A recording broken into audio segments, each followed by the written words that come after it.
ഏതാണ്ട് ഒന്നൊന്നര മാസം മുമ്പാണ് നിലമ്പൂരിൽ പന്നിക്കണിയിൽ ഒരു വിദ്യാർത്ഥിക്ക് ജീവൻ നഷ്ടപ്പെട്ടു. അപ്പോൾ അന്നും KCB ആ ഉത്തരവാദിത്വത്തിൽ നിന്ന് ഒഴിഞ്ഞു മാറുകയാണ് ചെയ്തത്.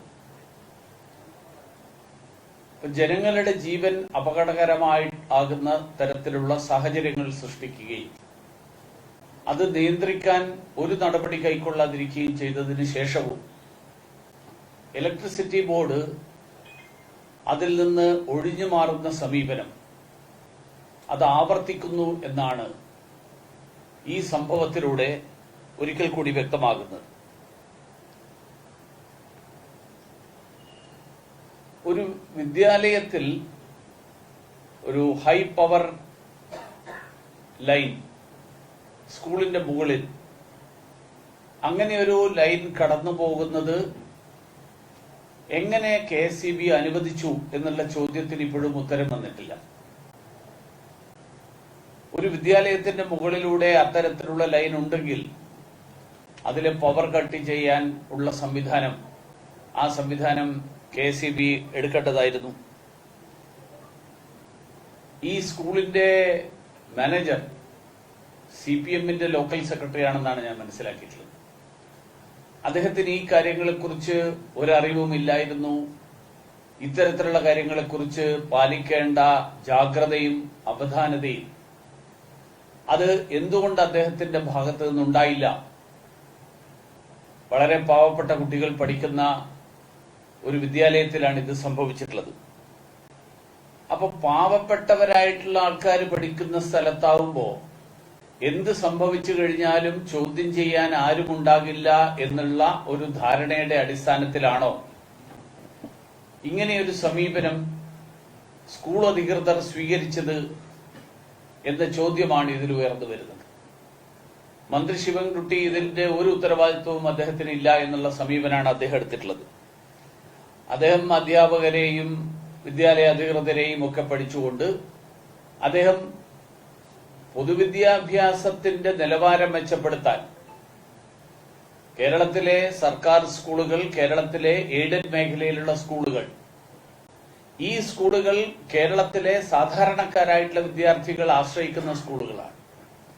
ആ സ്കൂളുകളിൽ സുരക്ഷിതമായിട്ട് പോയി പഠിക്കാൻ അതിനുതകുന്ന സാഹചര്യം സൃഷ്ടിക്കാനുള്ള ഉത്തരവാദിത്വം പൊതുവിദ്യാഭ്യാസ വകുപ്പിന്റെയാണ്. അതിനാവശ്യമായിട്ടുള്ള നടപടികൾ സ്വീകരിക്കുന്നു എന്ന് ഉറപ്പുവരുത്താൻ വിദ്യാഭ്യാസ മന്ത്രി എന്ത് പരിശ്രമമാണ് ഈ കഴിഞ്ഞ കാലങ്ങളിൽ നടത്തിയിട്ടുള്ളത്? 9 വർഷമായിട്ടുള്ള ഒരു ഷെഡ്, അങ്ങനെ ഒരു ഷെഡാണ്. ആ ഷെഡുമായിട്ട് ബന്ധപ്പെട്ടിട്ടാണ് ഈ പ്രശ്നങ്ങൾ മുഴുവൻ ഉണ്ടായിട്ടുള്ളത്. എന്തുകൊണ്ട് 9 വർഷമായിട്ടുള്ള ഇത്തരത്തിലുള്ളൊരു ഷെഡ് അത് ഒന്നുകിൽ പൊളിച്ചു മാറ്റാൻ, അല്ലെങ്കിൽ ഇതുപോലെയുള്ള സംഭവങ്ങൾ ഉണ്ടാകാതിരിക്കാൻ പറ്റുന്ന വിധത്തിൽ അവിടെ ആവശ്യമായിട്ടുള്ള നടപടികൾ എടുക്കാൻ സാന്ദർഭികമായിട്ട് പറയുമ്പോൾ ഈ സർക്കാർ വന്നിട്ടും 9 വർഷമായി. ഇപ്പൊ മാനേജർക്കെതിരായിട്ട് നരഹത്യാ കുറ്റത്തിന് കേസെടുക്കേണ്ട ഒരു സംഭവമാണ് നടന്നിട്ടുള്ളത്.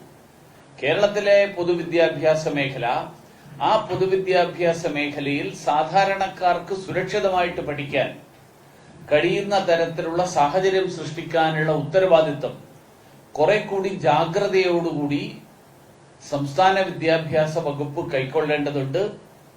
അതോടൊപ്പം ഈ സംഭവത്തിന് ഉത്തരവാദിയായിട്ടുള്ള മാനേജർക്കെതിരായിട്ട് നരഹത്യാ കുറ്റത്തിന് കേസെടുക്കണം എന്നുള്ളതാണ് എനിക്ക് ആവശ്യപ്പെടാൻ.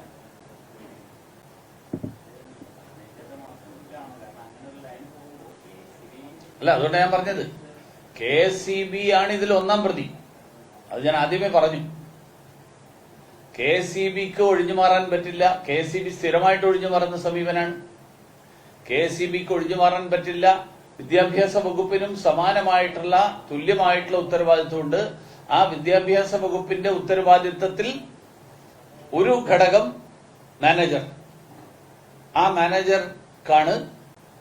2 വിദ്യാഭ്യാസ വകുപ്പ് നിങ്ങളിപ്പോ കണ്ടുകൊണ്ടിരിക്കുകയാണല്ലോ. ഉന്നത വിദ്യാഭ്യാസ വകുപ്പാണെങ്കിലും പൊതുവിദ്യാഭ്യാസ വകുപ്പാണെങ്കിലും അങ്ങേയറ്റം നിരുത്തരവാദപരമായിട്ടുള്ള സമീപനം സ്വീകരിക്കുന്ന ഒരു സ്ഥിതിയാണ് ഇന്ന് കേരളത്തിലുള്ളത്. അപ്പൊ അങ്ങനെയുള്ളൊരു സ്ഥിതി, ആ സ്ഥിതി തുടരാൻ അനുവദിക്കരുത്. ആവശ്യമായിട്ടുള്ള അടിയന്തരമായിട്ടുള്ള കർശനമായിട്ടുള്ള നടപടികൾ, ആ നടപടികൾ ഉണ്ടാകണം.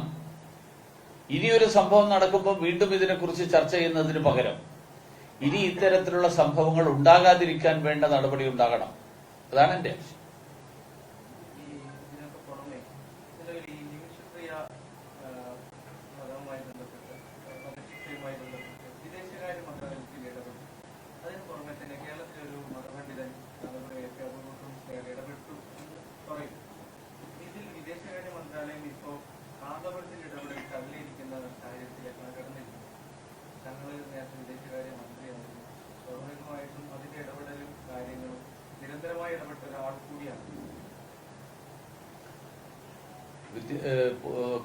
വിദേശകാര്യ വകുപ്പ് സഹമന്ത്രി എന്നുള്ള നിലയിൽ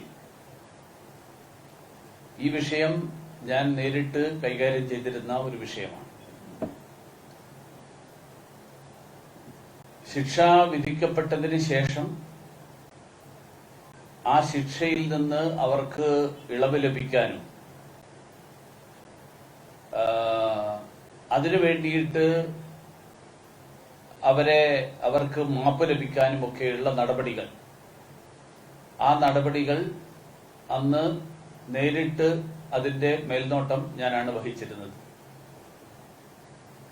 വളരെ സങ്കീർണമായിട്ടുള്ള ഒരു സാഹചര്യമാണ് യമനിലുള്ളത്. നിങ്ങൾക്ക് എല്ലാവർക്കും അറിയാം, യമൻ വലിയൊരു ആഭ്യന്തര യുദ്ധം നടന്നുകൊണ്ടിരിക്കുന്ന ഒരു രാജ്യമാണ്.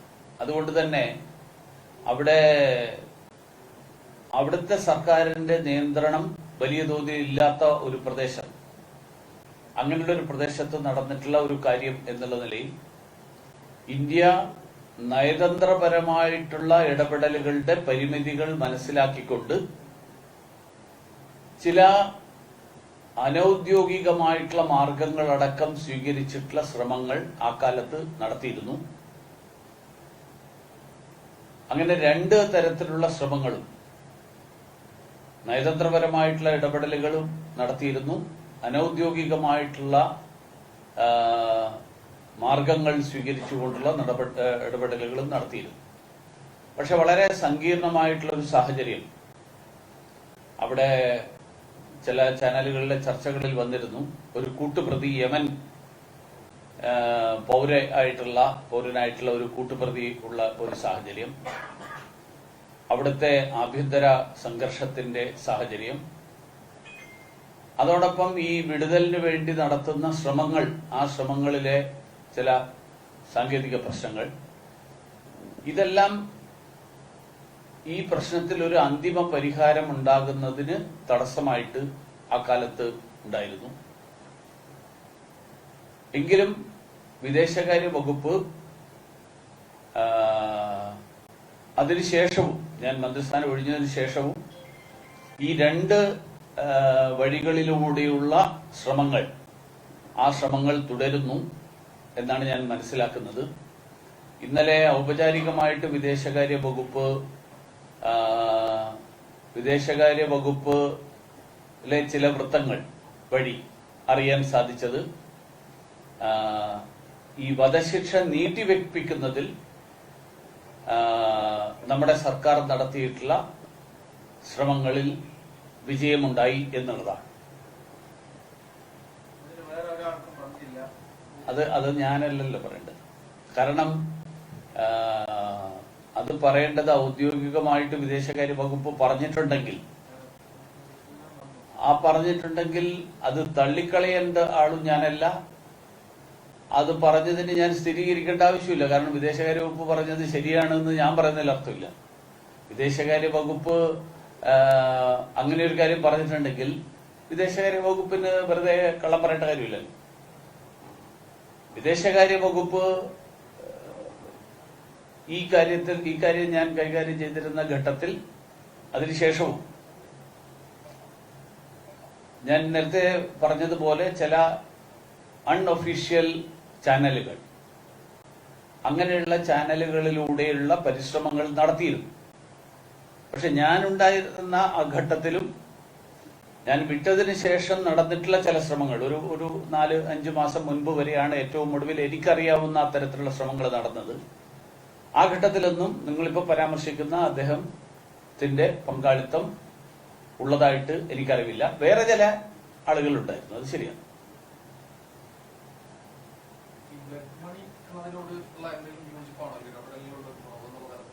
അല്ലല്ല, ഇടപെടലിന്റെ കുറവ് കൊണ്ടല്ല. ഇടപെടലിന്റെ കുറവ് കൊണ്ട്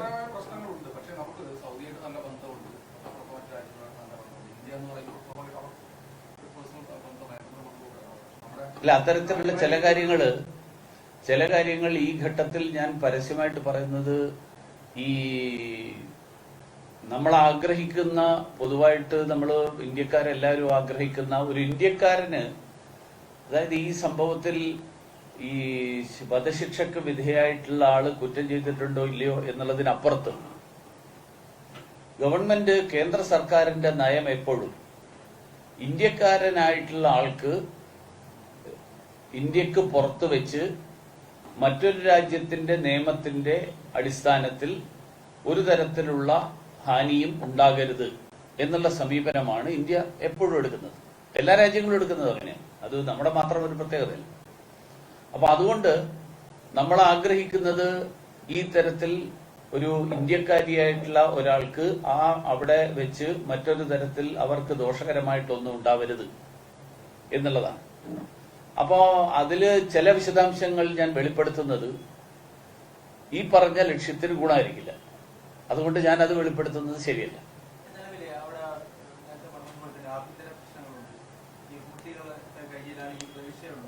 സ്വാഭാവികമായിട്ടും ഈ മതകാര്യ മേലധ്യക്ഷന്മാരുടെ മുഖാന്തരമുള്ള ഒരു ഇടപെടൽ നേരത്തെ ഉണ്ടായിട്ടുണ്ട്, അനൗദ്യോഗികമായി ഉണ്ടായിട്ടുണ്ട് നമ്മൾ പറയുകയും ചെയ്തു. സ്വാഭാവികമായിട്ട് ഇപ്പോഴും അത് തുടരുന്നതിനോട് യോജിപ്പുണ്ട്. അല്ല, ഞാൻ നേരത്തെ പറഞ്ഞതിൽ മതത്തിന്റെ ഇടപെടൽ ഉണ്ടായിട്ടില്ല. ഞാൻ പറഞ്ഞത് അതാണ്.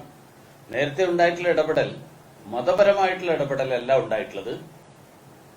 അതല്ലാത്തുള്ള അനൌദ്യോഗികമായിട്ടുള്ള ചാനലുകൾ വഴിയുള്ള ഇടപെടൽ ഉണ്ടായിട്ടുണ്ട്. അവിടുത്തെ ഗോത്രവർഗ തലവന്മാരുമായിട്ട് ബന്ധപ്പെട്ടുകൊണ്ട് ആണ് ആ ഇടപെടൽ നടന്നിട്ടുള്ളത്. പക്ഷെ അത് ചില സാങ്കേതിക പ്രശ്നങ്ങളാൽ അവിടെ തടസ്സപ്പെട്ടു. അത് പുനരുജ്ജീവിപ്പിക്കാൻ കേന്ദ്ര സർക്കാർ ശ്രമം നടത്തിയതിനെ കുറിച്ചും എനിക്കറിയാം. ഒരു 4-5 മാസം മുമ്പാണ് ഏറ്റവും ഒടുവിൽ എനിക്കറിയാവുന്ന ശ്രമം സജീവമായിട്ട് നടന്നത്. ഒരു 3-4 മാസമായി കാണും. പക്ഷെ അതിനുശേഷമുള്ള ഈ ഏറ്റവും ഒടുവിലത്തെ സംഭവങ്ങളെ കുറിച്ച് എനിക്ക് നേരിട്ട് അറിവില്ല. വിദേശകാര്യ വകുപ്പ് എന്താണോ പറയുന്നത്, അല്ല, അതായത് വിദേശകാര്യ വകുപ്പ് ഒരു കാര്യവും നമ്മുടെ നാട്ടിലെ ആഭ്യന്തര സാഹചര്യങ്ങളുടെ അടിസ്ഥാനത്തിൽ അഭിപ്രായം അല്ലെങ്കിൽ നിലപാട് എടുക്കുന്ന ഒരു വകുപ്പല്ല. വിദേശകാര്യ വകുപ്പ് അന്താരാഷ്ട്ര തലത്തിലുള്ള സാഹചര്യങ്ങളുടെ അടിസ്ഥാനത്തിലാണ് നിലപാടുകൾ എടുക്കേണ്ടി വരുമ്പോൾ എടുക്കുന്നത്. അപ്പൊ ഇവിടെ ഒരാൾ ഇടപെട്ടില്ല എന്ന് വിദേശകാര്യ വകുപ്പ് പറയുന്നുണ്ടെങ്കിൽ അതൊരു വസ്തുത എന്നുള്ള അർത്ഥത്തിലുള്ളൂ. അതിനപ്പുറത്ത് വേറെ മറ്റ് രാഷ്ട്രീയ സാഹചര്യങ്ങളോ സാമുദായിക സാഹചര്യങ്ങളോ മതപരമായിട്ടുള്ള സാഹചര്യങ്ങളോ ആയിട്ട് അതിനൊരു ബന്ധമില്ല.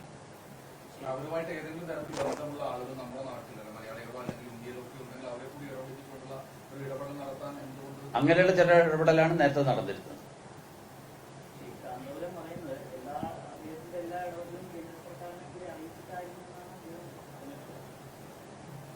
അതിന് ഞാൻ മറുപടി പറയാൻ പറ്റില്ല. കാരണം അദ്ദേഹം അങ്ങനെ പറയുകയും വിദേശകാര്യ വകുപ്പ് അങ്ങനെ ഇല്ല എന്ന് പറയുകയും ചെയ്യുമ്പോൾ ഞാനൊരു ഇന്ത്യൻ പൗരൻ എന്നുള്ള നിലയിൽ വിദേശകാര്യ വകുപ്പ് പറയുന്നത് വിശ്വസിക്കുക എന്നുള്ളതാണ് എന്റെ സമീപനം. കാരണം വിദേശകാര്യ വകുപ്പിന് മറ്റൊരു അവകാശവാദം നടത്തേണ്ട ആവശ്യമില്ല. കാരണം ആത്യന്തികമായിട്ട് വിദേശകാര്യ വകുപ്പിന്റെ ലക്ഷ്യം ഇന്ത്യക്കാരിയായിട്ടുള്ള ഒരാൾക്കും മറ്റൊരു രാജ്യത്തെ നിയമത്തിന്റെ ആ നിയമം അനുസരിച്ചിട്ടുള്ള നടപടികളുടെ ഫലമായിട്ട് ഹാനി ഉണ്ടാവരുത്. ഇതാണ് ഇന്ത്യ ഗവൺമെന്റ് മാത്രമല്ല എല്ലാ ഗവൺമെന്റുകളും എടുക്കുന്നത്. എങ്ങനെ എങ്ങനെ എങ്ങനെ അല്ല അല്ല അല്ല അല്ല അല്ല അതിന് അനുകൂലമായിട്ടുള്ള നീക്കങ്ങളാണ് ഞങ്ങൾ നേരത്തെ നടത്തിയത്. അതിന് വേണ്ടിയിട്ട് അതുകൊണ്ടാണ് ഞാൻ പറഞ്ഞത് ഇല്ല ഇല്ല അത് പാടില്ല എന്നാ. ഇല്ല ഇല്ല ഇല്ല ഇല്ല. അതായത് വിദേശകാര്യ വകുപ്പിനെ സംബന്ധിച്ചിടത്തോളം വിദേശകാര്യ വകുപ്പിന് നേരിട്ട് പണം നൽകാൻ പരിമിതികളുണ്ടായി.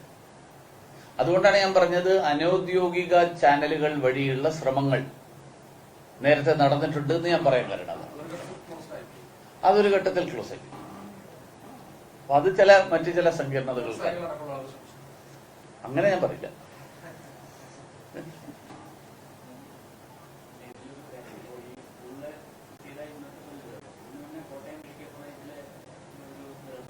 ആ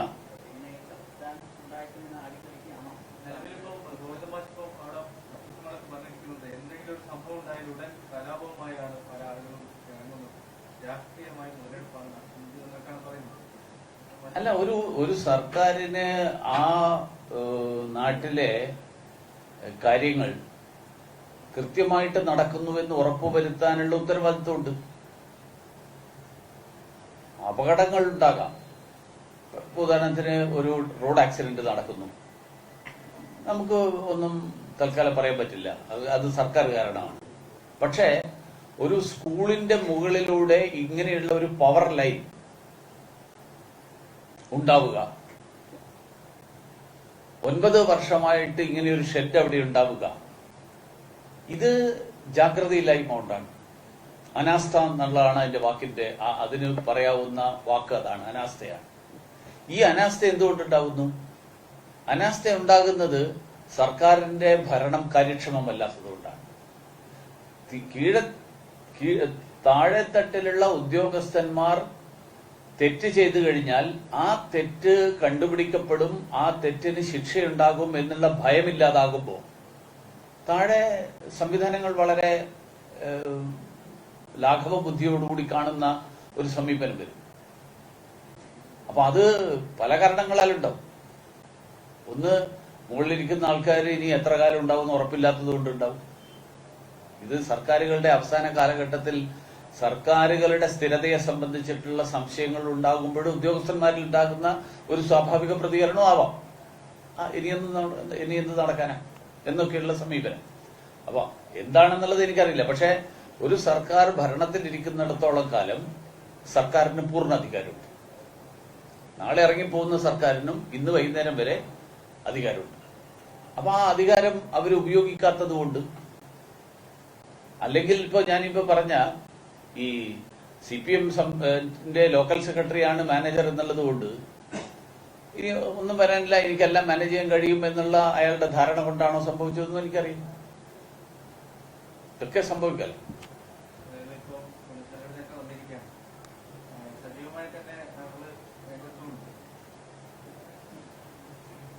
എല്ലാ കാലത്തും അങ്ങനെയല്ല. പുനഃസംഘടന പാർട്ടിയുടെ സംഘടനാപരമായിട്ടുള്ള സംവിധാനമാണ്. പൊതുപ്രവർത്തനം, രാഷ്ട്രീയ പ്രവർത്തനം എന്ന് പറയുന്നത് പുനഃസംഘടനയായിട്ട് ഒരു ബന്ധമില്ലാത്ത കാര്യമാണ്. പുനഃസംഘടന നടക്കും പാർട്ടിയുടെ ജനാധിപത്യ സംവിധാനത്തിൽ. പാർട്ടി 3 വർഷത്തിലൊരിക്കൽ ആണ് നടക്കേണ്ടത്. അത് ചിലപ്പോൾ കുറച്ച് അങ്ങോട്ടും ഇങ്ങോട്ടൊക്കെ നീട്ടിവെച്ചിട്ടൊക്കെ വരും. അപ്പോൾ പുതിയ പ്രസിഡന്റ് വരുമ്പോൾ പുതിയ ഭാരവാഹികൾ വരും. അതിനർത്ഥം നേരത്തെ പ്രവർത്തിച്ചിരുന്ന ആൾക്കാരൊക്കെ എല്ലാം നിർത്തി വീട്ടിലിരിക്കുക എന്നുള്ളതല്ല. എത്രയോ കാലമായിട്ട് നമ്മൾ പൊതുപ്രവർത്തനവും ജനങ്ങളുടെ ഇടയിലുള്ള പ്രവർത്തനവും നടത്തിക്കൊണ്ടിരിക്കുന്ന ഒരാളാണ്. ആ പ്രവർത്തനം തുടരുന്നു.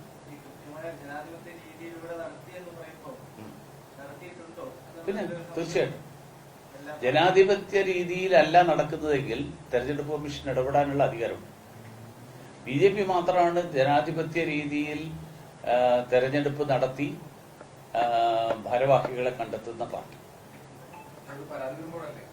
അല്ലല്ല, അങ്ങനെയല്ല. അല്ല, പരാതി ആർക്കെങ്കിലും അഭിപ്രായ വ്യത്യാസം ഉണ്ടെങ്കിൽ പരാതിപ്പെടാലോ.